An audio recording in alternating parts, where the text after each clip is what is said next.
on YouTube for a second here. And once that bar is complete, I will do our intro. We should take about another 5 seconds. Done. Redirecting. We are live on YouTube. Hello and welcome to Around the League from UGAsports.com. I'm Dayne Young alongside head coach Jim Donnan and Brent Doc Rollins, who has your data from Pro Football Focus. And guys, we are heading into week 3 of SEC football. And as always, we need to talk about how we did last week because the Kentucky Wildcats are letting you guys down. Hey, you can't wait to do that. I mean, hey, get it while you're hot. But what are you're 6-0? We're 4-2. Yeah, so from our picks last week, you guys both went 2-1. I went 3-0. So for the season, I'm 5-1, and you both are 3-3. So thank you, Kentucky.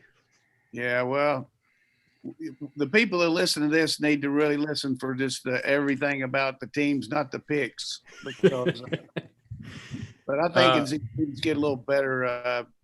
More tape on them, we'll have a little better feel. But, one thing that Brent and I were talking about off air is 408 yards rushing and you still lose the game, Kentucky. I mean, come on.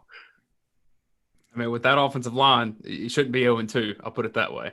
We'll get to more Kentucky in a minute, but I do like starting where we got things right and wrong. And let's revisit our bold predictions from last week. And so I said Jalen Waddle was going to be a Heisman Trophy candidate, and he had a good game, 5 catches, 142 yards, and a touchdown. Not a Heisman guy yet, though. We'll see if that changes. Brent, you're shaking your head. I mean, I think he's going to be in that conversation eventually, but he's not put up the absolute just monster, humongous game yet, but he's still played a really, really, really good game, and is one of the still best in the nation. And the nation got introduced to John Minchie in that game from Alabama. Very much so. Very much so. Him and Waddle are actually the only 2 of 3 receivers in the FBS who have a perfect passer rating when thrown to. Oh, wow. Yeah, that'll do. Brent, your bold prediction last week was that the Trask and Pitts train will keep on rolling, and you might can say that every week right now. I think I might preempt this. I think I'm going to stick with it. I think it's going to be a third that might be my bold prediction again, is that's a third consecutive week of 3+ for Trask. And at some point, it's not a bold prediction, Pitts. Brent. Hey, I mean, true, very true. But still, I might keep riding that train because it's a very good one right now. And, Coach, you said that Georgia's running game would thrive. I would say you were closer to being right on that. Hey, give me a little love on that. What do you mean closer? I mean, they look pretty good, I thought. So I'm saying it was a balanced attack. It was everything working. And right. So you were right in the sense the running game did set up the offense. Compared to the week before, it looked like utopia. So we're happy with that. So, but there's a lot of stuff to talk about today, and we don't need to talk about your record last week or anything like that, but let's just get going. Why not? I think we could just do the whole show on me being 2 weeks better than a college football Hall of Famer. I'm happy with that. Right, but gotta take it away and get it. Gotta take it away and get it. Both Brent and I are going to wait till basketball season to pick Kentucky again. That's for sure. Well, Coach, let's stick with you. And I'm curious if you have a coach's corner based on just the 2 weeks of football that you've seen, what's been working well, what hasn't. What do you think coaches are working on right now? Yeah, just watching the games around the country, and particularly Big 12 and SEC, is I just think we're getting a lot of pass interference calls, and the reason you get them is because everybody likes to play press coverage. We talked about the different ways these guys could play against Williams and Pickens last week, and I thought Campbell did a terrific job shutting him down. Only 3 catches. But the NFL rule is if you have pass interference, it's the spot call, So if you throw a 40-yard pass and he gets interfered 38 yards down the field, they get the ball right there. College is 15 yards from the previous spot. So players a little more aggressive. And the other thing that college guys can do, until the ball's thrown, they can engage the guy. So in the NFL, after 5 yards, you can't touch them. So these guys will keep engaging them and keep working on them. And, let's face it, if they can hold them and get in front and stay in front of them and keep your hands on them, they're going to do that. And sometimes it's just a judgment call of, not so much of pass interference, but maybe defensive holding. But I think the more and more you see the ball in the air, the more and more you see protection, the more and more you see these teams that are outmanned. You're going to see these jump balls, long passes, and hope for a lot more calls.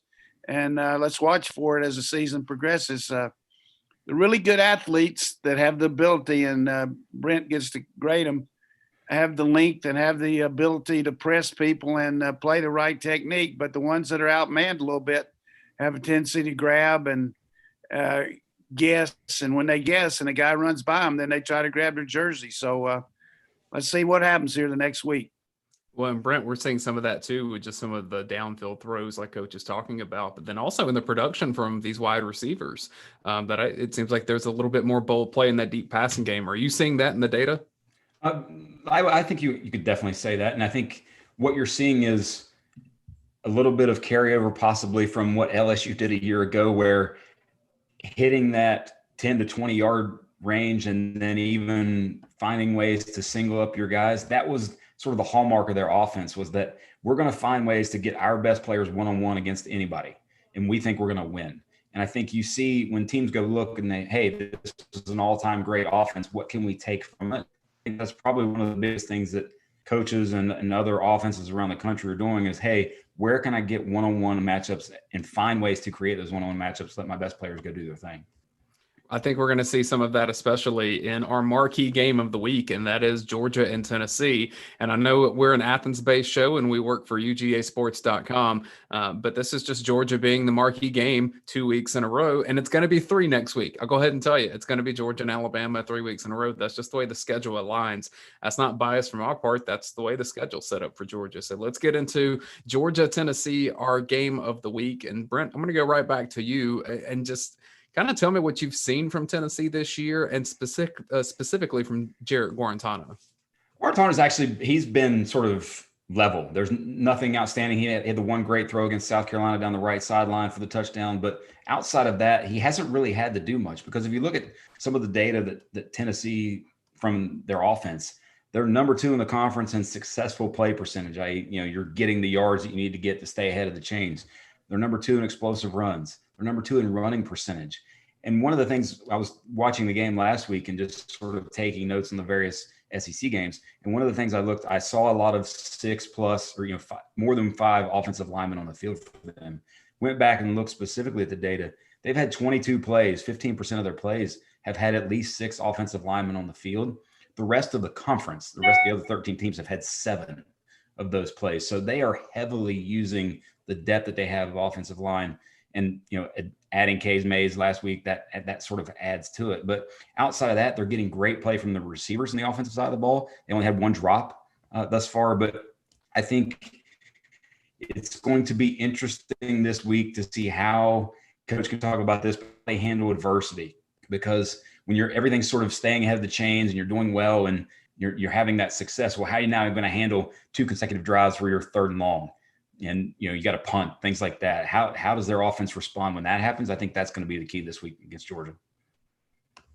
Yeah, on that same point, I think so far this year, I don't think he's had a turnover. And, last year they were plagued by mistakes, penalties, turnovers, just critical errors in big parts of games, and particularly early in the year. And then they came on and won a lot of close games. But this is a different animal this week. I know Coach Pruitt, his staff knows that they're going against some elite athletes and some elite coaching. And I think the main thing is, from my standpoint, is what kind of pressure can Tennessee exert on Georgia on defense? Can they get doing a good enough job on stopping the run to really put some pressure on Bennett throwing the ball? Because he's had a really dry pocket there for the last couple of weeks when he's been in the game and been outstanding on 3rd down, and really hasn't had to use, based on the data I read that you mentioned, hadn't had to do much play action passing, which, we haven't thrown the ball a lot on 1st down. So if we can continue to run it with the power that we've had, and also the good running by the backs, I think that's going to put a lot of pressure on Tennessee's defense, which, is well coached and just doesn't have a lot of stars as far as, big names, but they got good players. Don't get me wrong, but adversity is a good way to say it. But how you handle the elements of the game the down and distance situations that they haven't been presented to this point against a really good team, a top 5 team that can move the ball. And I think the kicking game for Georgia is a real plus too. Just really outstanding thus far, and we'll see how it rolls. But Tennessee's made some really good strides under Pruitt. I don't know if they're ready yet to take on the Dogs. You know, one thing that I'm seeing with Georgia is that the first quarter against Georgia is very crucial for whoever that opponent is. Because if you get behind Georgia with the level of defense and special teams, that's a really uphill climb from that point. And so I think first quarter kind of setting that tone. If Georgia's playing clean at that point, I think that's going to be big for Tennessee. Coach did mention that defense, Brent, and P. Rich in the chat asked about Aubrey Solomon. He asked if he's still at Tennessee. So tell me about Aubrey Solomon and what Tennessee has up front. Yes, and he was one of their sort of leading in terms of grade. He was one of coming back, but in terms of this season, he's actually only played 25 total snaps. When we look at it, his grade's pretty average, and he hasn't really gotten to the quarterback a lot. So he's still there, still playing, still part of their depth. From defensively, they have DeAndre Johnson, who's got 4 sacks for them. They also have Kevon Bennett on the edge. But outside of those 2 guys, they haven't really created a lot of pressure. So I think what Coach is talking about, can they actually do things defensively that stop Georgia, is as much a key as anything else. But, you know, one of the things that, we normally do the whole Doc's data thing. I think the interesting part this week will be Tennessee's receivers and their passing game and the success that they've had thus far against the defensive backs and the coverage that Georgia provides. When you look specifically at the data, and Coach alluded to this in the coach's corner about the physicality that secondary players can play with, Georgia does that as good as anyone, where they are right on that line of possible holding interference, but not necessarily getting that call. And if you look just at the 4 primary defensive backs that play, Tyson Campbell, Eric Stokes, DJ Daniel, and then Mark Webb, in coverage, those 4 have only allowed 11 catches on 30 targets for 95 yards. They've got 2 interceptions and 4 pass breakups. So basically, if you're throwing in those 4 guys' direction, you're in trouble thus far through 2 games. So can Tennessee actually have success in the passing game? Because if they can't, I think Georgia's run defense is on a whole nother level, and they're going to slow some of that down, even though Tennessee's 2 best offensive players are in the backfield. And I think if they can't have success on third down, it's going to be tough for them to just score and stay in the game. Yeah, one other thing too is Tennessee's been really good about penalties. Georgia hasn't. Georgia stopped itself even in the winning performance last week. They had some critical errors, and they've had the first game had a couple turnovers too. So you just got to be careful about a game against an arch rival, about beating yourself, particularly when you're favored by 2 touchdowns. So let's eliminate the turnovers and keep the penalties down, and don't give Tennessee any help. But you give credit to Tennessee for not beating themselves at this point with the way Jarrett's playing at quarterback, protecting the ball. It looks like a Jim Chaney team. The advantage that their team has now over a Butch Jones team, or even Coach Pruitt's first 2 years, they have the same defensive coordinator and the same offensive coordinator for 2 years in a row, which hadn't been that. They've been kind of a revolving door up there for a long time. So Jim Chaney knows how to attack Kirby Smart, Dan Lanning defense. He wins against it every day. He'll have something up his sleeve. I know against Alabama a couple years ago, he ran 3 tight ends and then split them out. He also ran 4 wide receivers to run the ball against their nickel and dime defense. So he runs a lot of different stuff. I mean, anything. He's got a buffet line there of things he likes to use. And of course, it's probably some things he likes to eat too. So we'll have to see. Coach, I want to sneak one more question on Georgia, Tennessee. This is from the chat from our friend of the site, Ronnie Brown. He asked, do you see Stetson Bennett continuing his success as teams get more tape on him? And that's important to note, that the more he plays, the more the other teams see of him, right? Yeah, I think they'll get better at defending him. But at the same time, we really haven't shown, based on what I know that Todd Monken has, I don't have any idea what all they have in their offense. But I've seen a lot more over the years at Southern Miss and in the pros places he's coached. So, we haven't had that many plays this year. I guess Brent could look it up, but we haven't run that many plays. And in the second half last week, we didn't have the ball hardly any because Auburn made a couple nice drives and kept the ball away from us. But I think people are going to be a little bit disappointed if they think they're going to stop Stetson Bennett on what he's done now, because we got a whole lot of stuff that he can do that he hasn't shown. Well, this is an SEC-centric show, so we're not going to stick on Georgia and Tennessee for the entire show. That is our marquee matchup. We've got 4 games, guys, this week that I'm calling interesting matchups. And Brent, let's go right to the 2 teams that Georgia has just played, Arkansas and Auburn. It is the Chad Morris Bowl happening on the Plains. Can Auburn rebound, or is it going to be a 2-game winning streak rather for Arkansas and Sam Pittman? It's an amazing turnaround that he's done there at Arkansas, and because of how bad they were a season ago and really over the past few seasons. But what they're getting consistent play from Felipe Franks at quarterback. They're getting great coverage in the secondary. Their coverage grade at Arkansas is actually the highest in the conference as a team, and second, and Georgia's second. But it's interesting from a who can run the ball in this game. Arkansas still has yet been able to run the ball at all. So I really want to see just how this plays out, because if you're Auburn and if this does not go your way, you are not feeling very, very well at all. And people are not too happy probably with Gus Malzahn. Yeah, I mean, first of all, congratulations to Pittman. We've talked about that on the other show, but I think defensively, the thing that they've done is, you hear this old cliche, bend and don't break. They haven't given up a play all year over 30 yards. So if you make a team go the long way, they're going to stop themselves sometime with penalties, turnovers, drop passes, whatever it might be. We saw a lot of that in the first game. Georgia, their defense was on the field, but Georgia helped them a lot. And then last week, Costello threw 2 more picks. He's had 5 on the season already. So kudos to them. And then Auburn is just, to me, looks like, they're just like playing on TV at 7 o'clock and they're getting ready to, spin the wheel and see what you got there, wheel of fortune.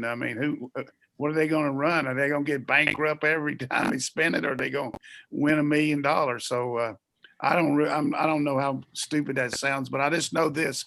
I don't see any continuity in their offense, and it's hard to see it being fair to them because you're not making first downs. But their inability to run the ball at Auburn is pathetic to me. To have the players that they have and the coaches that they have and not be able to run the ball any better than that is just ridiculous to me.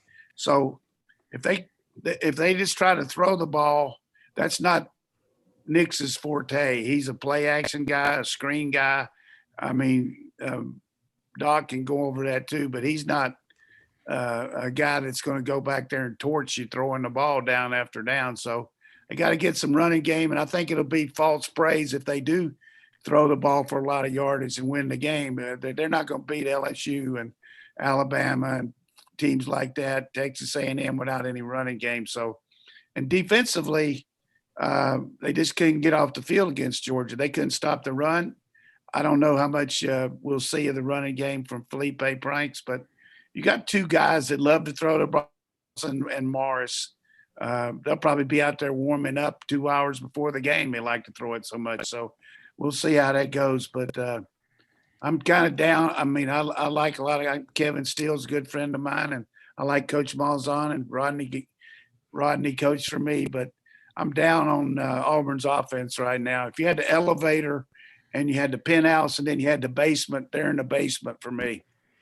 Well, and I think a large part of that is because, we always hear that you want to have your quarterback situation settled a few games into the season. You want to have your offensive line set up a few games into the season. And it's going into game 3. Auburn's offensive line is a musical chairs right now with no continuity, really no, outstanding talent that it seems like at this point. They're going to be shuffling a lot of guys in there. Brent, how many times have we seen offensive lines into the season where you have to keep figuring it out? That just seems like it's not a recipe to turn things around. No, and when you look at last weekend against Georgia, Nix was pressured almost half of his dropbacks, and he was in essence running for his life the entire game. And it's not a recipe for success. Now, granted, Arkansas has not put a lot of pressure on the quarterback, but still yet they have Jonathan Marshall in the interior who has made some plays himself. And it's one of those games where also when you think about this too, and we talked about this last week, and it happened to Mississippi State. How do you handle success? Now Arkansas is, living it up. Everything's great. We got our first SEC win in a while. Everybody's patting them on the back. Great job. Well, now you got to go turn around and play another game. So it's going to be such an interesting game to see. And I think it actually ends up being very similar to the Mississippi State game, where it's a, in the 20s, right around 21 type game, close game. And whoever makes a play at the end kind of wins.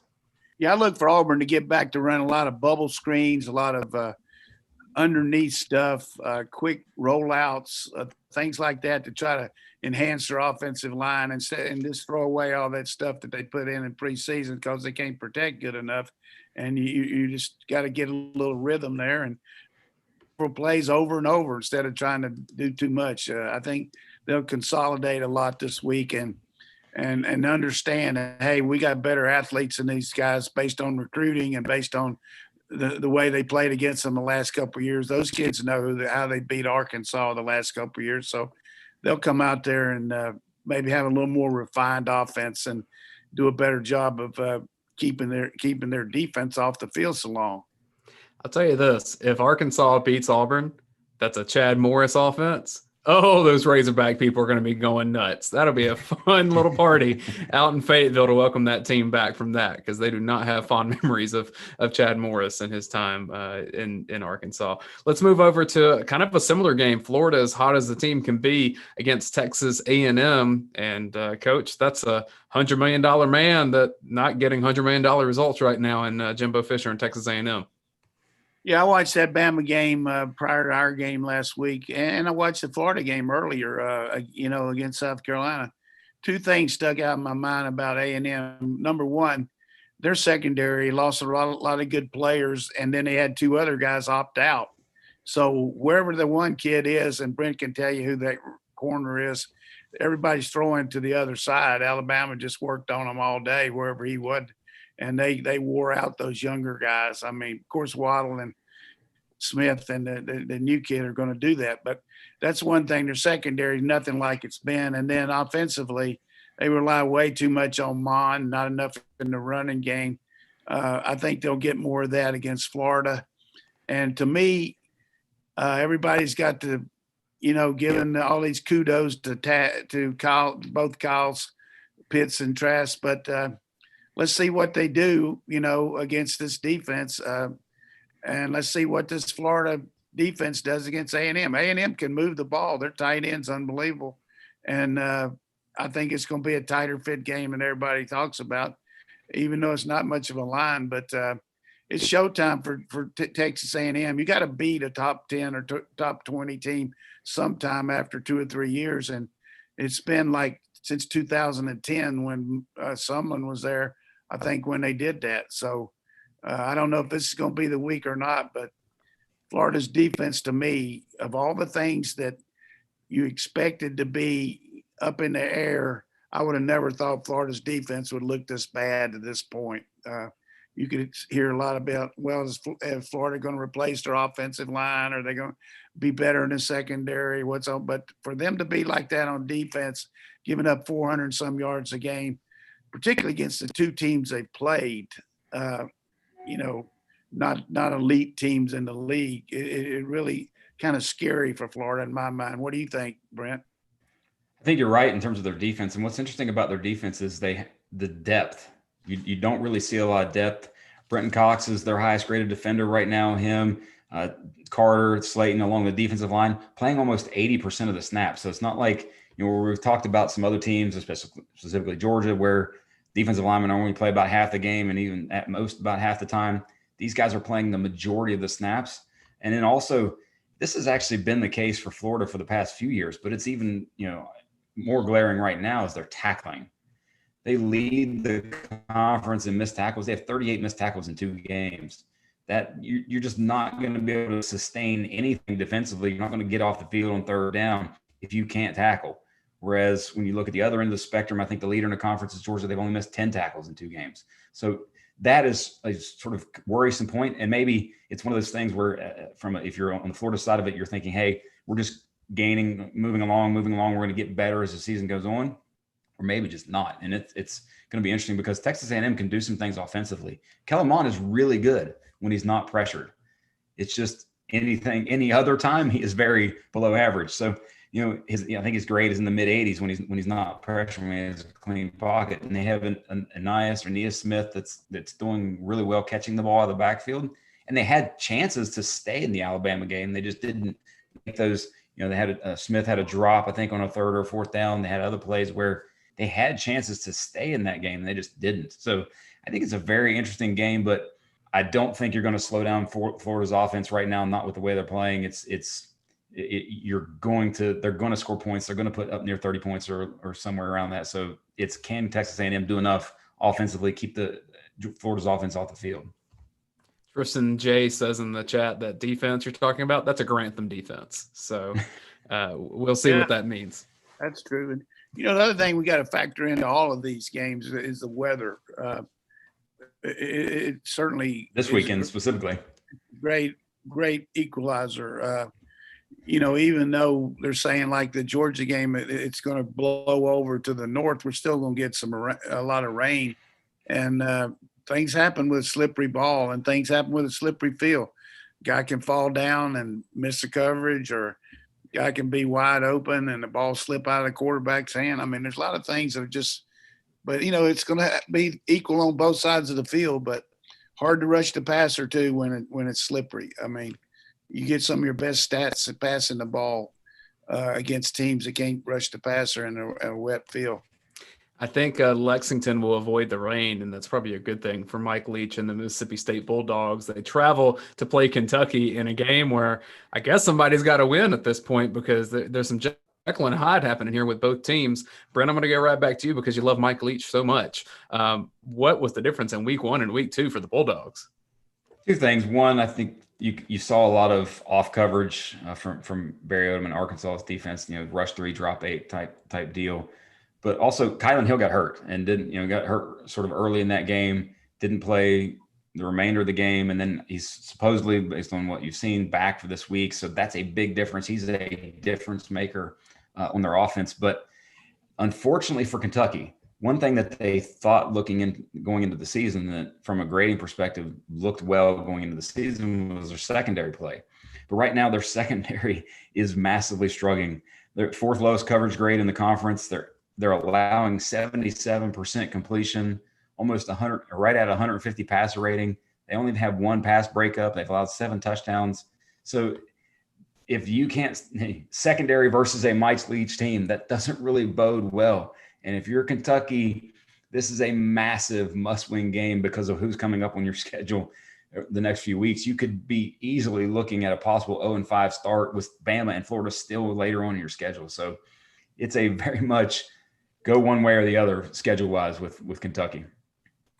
Yeah, and the thing about Coach Lee, he's the guy that's even keeled, and he's going to try to get these guys' attention for sure that, look, things are not hunky-dory. We got to get this under control. We're turning the ball over too much, and our defense got to step it up too, not give up big plays. But they're not going to have the ball a lot unless they just have some of these long marches and ball control underneath passing, because I think Kentucky can keep the ball away from them with their offensive line, and 408 yards rushing. Now that's like a wishbone attack. I mean, you don't get that from a spread offense unless you really got some power blocking up front. So, but inexplicably they were running the ball up and down the field, and then they decided to start throwing it there in the end of the 3rd quarter. And before you know it, here comes Ole Miss back. So, but as much as I like Coach Lee, look at his record. Out of the last 12 games, he's 4-8. So his teams haven't actually been lighting it up so much at the end of the year against Miss out there at playing on the West Coast of Washington State, and now he's 1-1 here. So teams have done a good job utilizing that. I know the University of Washington beat them every year. And they did a lot of that drop 8 stuff where you just say, we're going to force you to throw underneath and make you beat us. And you got to execute. And without Hill making those first downs after contact, like Brent talked about, you got to have a back that can make people miss when you throw the ball to the backs that much. With Kentucky, I've just been surprised that Terry Wilson has not been more effective overall. Solid runner, but the passing game at Kentucky is nothing to be feared right now. And with that offensive line and protection they have, I just thought with an offense that was moving pretty good with Lynn Bowden at quarterback, adding Terry Wilson back to it would be more effective. I just haven't seen that. Have you, Coach? No, you got that right. I thought that, they ran the Wildcat all that year with no threat of the pass. And now Wilson, they're doing the same thing. But hey, we could see some Joey Gatewood this week. He can definitely launch it. And we could see him jumping in there. But, they got to look themselves in the mirror and say, look, when the going gets tough, you got to get going there, man. We got to win some of these close games. I mean, I got a good contract as a coach, but these ADs aren't going to be that patient when we keep losing these close games over and over and over. And there comes a point where a coach has got to step up and take a little bit of the blame there. Regardless of how the calls go, I know he was mad at the end of the game. He had a problem with one of the refs, and I've had that before too. But I would say game management is a place that Kentucky could certainly look back over the last 3 or 4 years, and I'm sure Brent can allude to this. How many games they've lost in the fourth quarter is just really unbelievable. From Joey Gatewood to Joey Freshwater. Brent, you've been texting me this week about, did you see what Lane Kiffin said? Did you see how Nick Saban responded? We've got Ole Miss and we've got Alabama. Will Lane Kiffin be the first Saban assistant as a head coach to beat former boss? I mean, how much? I think Coach is 100% right. The answer is no. Kiffin's not playing. He's not even calling the plays. I mean, that's the thing is so unbelievable to me. Certainly he's done a good job and all, but the problem is the guys on the other side of the field, on Nick's side, it'd be like playing Red Rover. You could ask Nick to come over, but you wouldn't want to ask any of those other guys to come over. Do you guys remember that game? Oh, yeah. Yes, very much so. Do. Very much so. We'd be asking maybe some of us to come over, the old coach here. But go ahead, I didn't mean to interrupt, but no, I think all good. I think Lane's done a good job. There's no question about it. But he inherited some pretty good offensive players, but their defense is going to have a hard time, really hard time on Saturday. Really hard time. And it's when you look at Alabama's offense, overall, they're the highest graded offense in the conference and one of the highest graded in the country right now. Mac Jones is the highest graded quarterback in the conference, as well as one of the highest in the country right now. And they have now found that third receiver.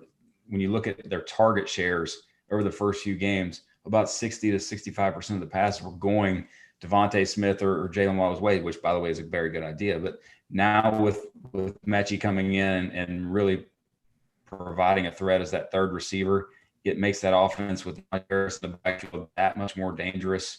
They're going to put whatever number they want to up on Ole Miss. But just what's amazing to me, though, is the fact that, like I told Dayne earlier in the week, that Coach Kiffin is preparing for the SEC game against Bama, and one of the top teams in the country, and he's responding to folks on Twitter about making Saban laugh. So it's good to have him there. It's good for entertainment purposes, but in terms of breaking that and whatever number the streak is with Saban assistants and playing him, I don't think that's going to happen this week. But it will be a fun game, and I will say, what's the over? I think I'm going to take the over in this game. Unless the rain stops it, right? That may be a game where the weather hurts the over there. You see where they moved the game up a little bit for the rain, but certainly you make a good point. And the other thing that Alabama looks like they found a kicker too.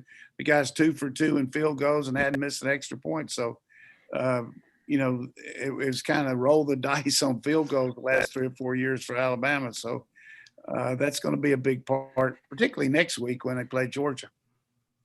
Very much so. I'll always believe that Alabama is going to miss the extra point somewhere in a rivalry game. I don't know. For some reason, that's just the story of college football to me in the last 10, 15 years. I think we all agree that Alabama is going to roll to a pretty easy win. I do think Ole Miss will score some points because, as you pointed out, Coach, Alabama's defense leaves a little bit to be desired, although I think they're beginning to figure themselves out a little bit. And Dylan Moses definitely is a difference maker out there. Yeah, I mean, I think they're getting. I think that you said what was the kid's name? Barmore. Dylan Moses. Yeah. And Barmore came back. Barmore came back. Missed the first game. Yeah, he played last week and helped their front a little bit, but just they don't have the guys in the secondary that you see that are playing on Sunday around the so many of them that play in the NFL. You just don't see those type of players. Surtain certainly is one, but it's going to be interesting to see how they match up in these and what they can do to mix up their coverages. And certainly Corral's having a heck of a year. I mean, he's a very strong arm and he's got better feet than I thought he did.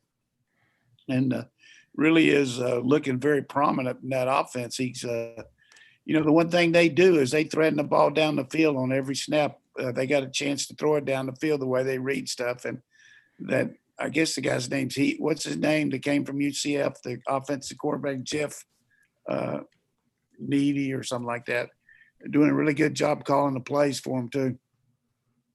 Let's move on to our smooth sailing games, and we'll kind of zoom through these. Missouri at LSU in Columbia, Missouri. Game moved because of a hurricane situation.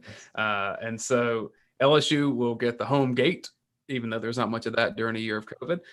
But Missouri technically is the road team at their home stadium. So that's going to be a funky look on sidelines, I would suppose.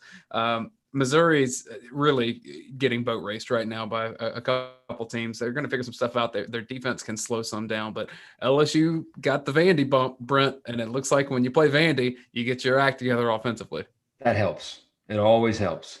Now, you think about this game, and you think about Missouri and the getting a brand new coach. He'd been a head coach for 1 year at App State, Drinkwich, and then now comes to Missouri, SEC job. In his first 4 games, he gets Bama, Tennessee, LSU, Florida in 4 of his first 5 games.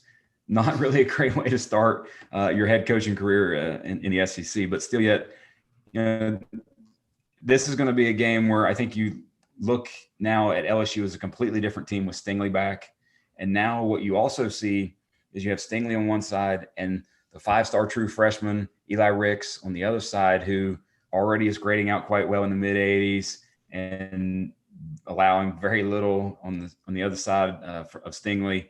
It's going to make LSU start to sort of get that momentum. I think you're going to see their offense start to continually get better. One of the things they've been plagued by over the first few weeks is drops. Brennan's had 10 passes dropped. It's the most in the conference over the first 2 weeks. So as that starts moving along, LSU is going to put themselves back where they need to be.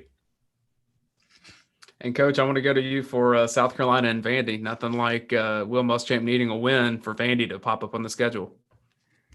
Yeah, I mean, is South Carolina still on the field down in Florida on that drive, or are they off? I don't know. They never hurried up, so they may still be down there. I mean, 7 minutes and something with and of course, Muschamp gave a 3-minute diatribe about what all happened on it. So I guess they felt like they were doing the right thing. But, on the headphones, I'm always talking when I was coaching about when you had to have 2 scores. I just kept reminding people, play call or whatever it might be. Look, we can't be too patient here now. But you got to get that first score before you get the second one. So you got to be smart in how you do it. But not getting out of bounds, not doing the things that you need to do to protect the clock was very vivid to a South Carolina team that's struggling, looking for an identity. They don't have very good protection, that's for sure. That kid's getting beaten up, not getting sacked that much, but he's getting hit. You just can't keep getting hit that much. But they should get well up there against Vandy. Vandy's doesn't have a lot of firepower, but South Carolina, I think Brent talked about it early in the year, just doesn't have the skill set at receiver to hurt you much. I mean, they're catching balls, but not any lot of big plays from them. But the one kid out of the backfield is outstanding. I mean, he's having a great year. Yeah, Harris, the running back. he'll continue to hurt people. But pulling hard for Mike Bobo. I want him to get a win there, and I hate for Mike to have to move again.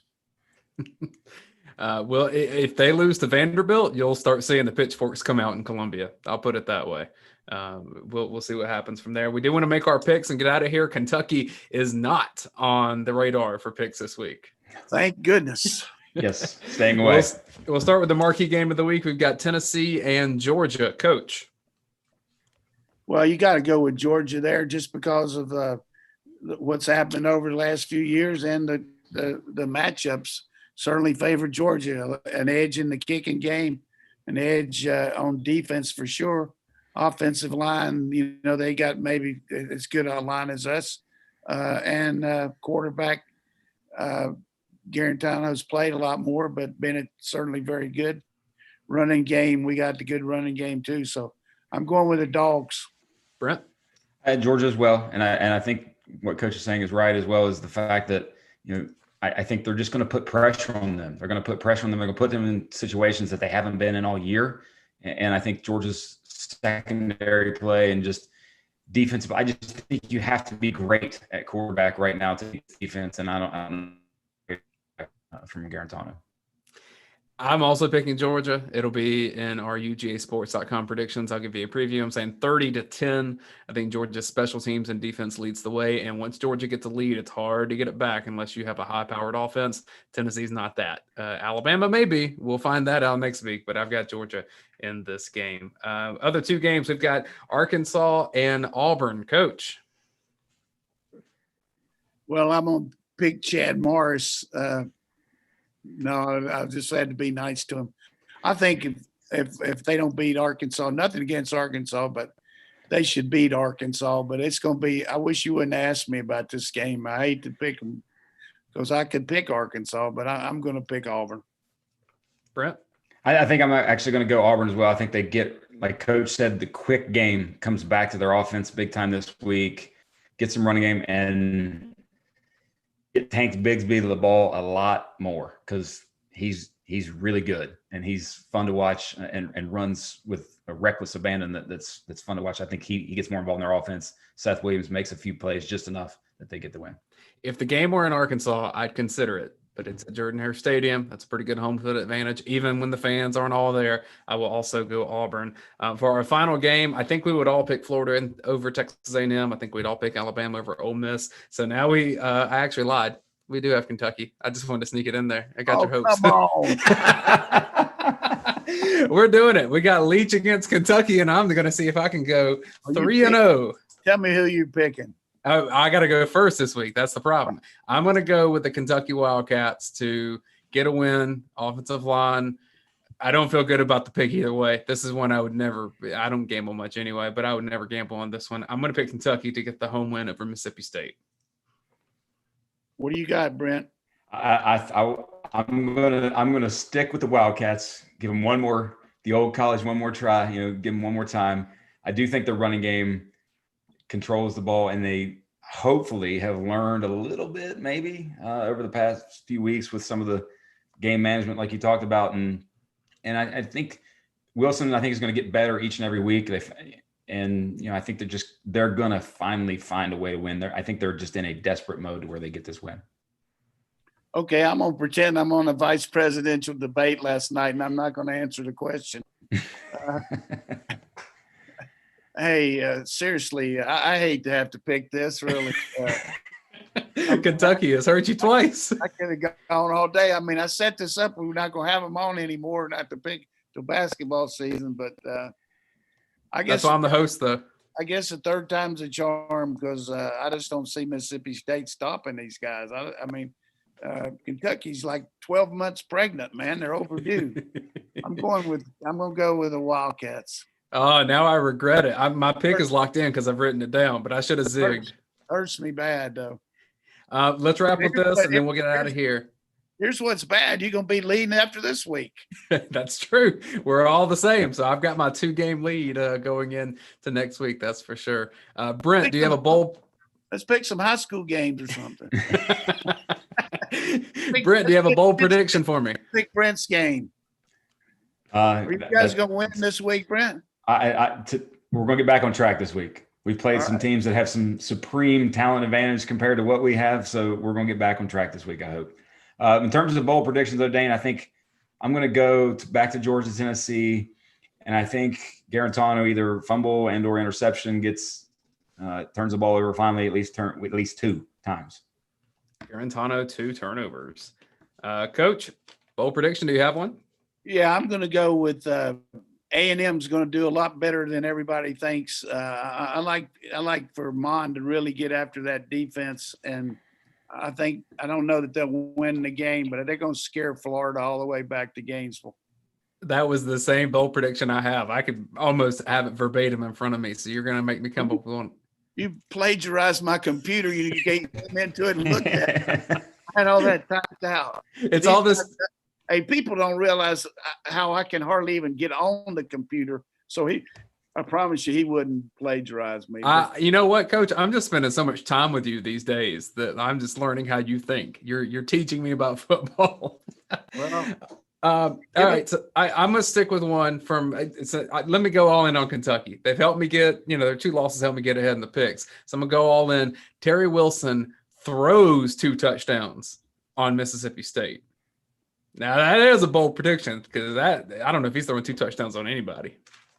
I tell you another thing that's going to help Kentucky is they've got turf now up there, and if it is raining, it's going to help them. As compared to that field where they had that bluegrass, which. If you had Secretariat out there, he couldn't stand. It was a worst field I've played. I mean, it wasn't as bad as Tennessee, maybe, but I remember one time. I guess we got to get. I remember one time before the game, Roy Kramer, who was a commissioner, he would come down to everybody's game once a year, and then the coaches would see him out there before the game and kind of chit chat and everything.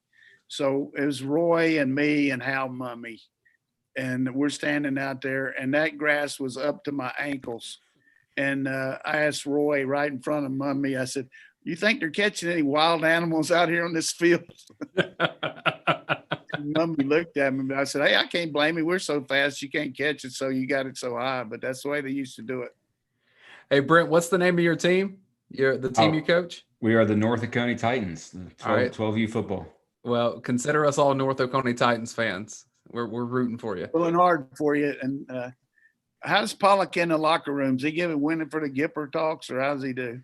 He's really good. He's Mr. Positive on the field most of the time. All right.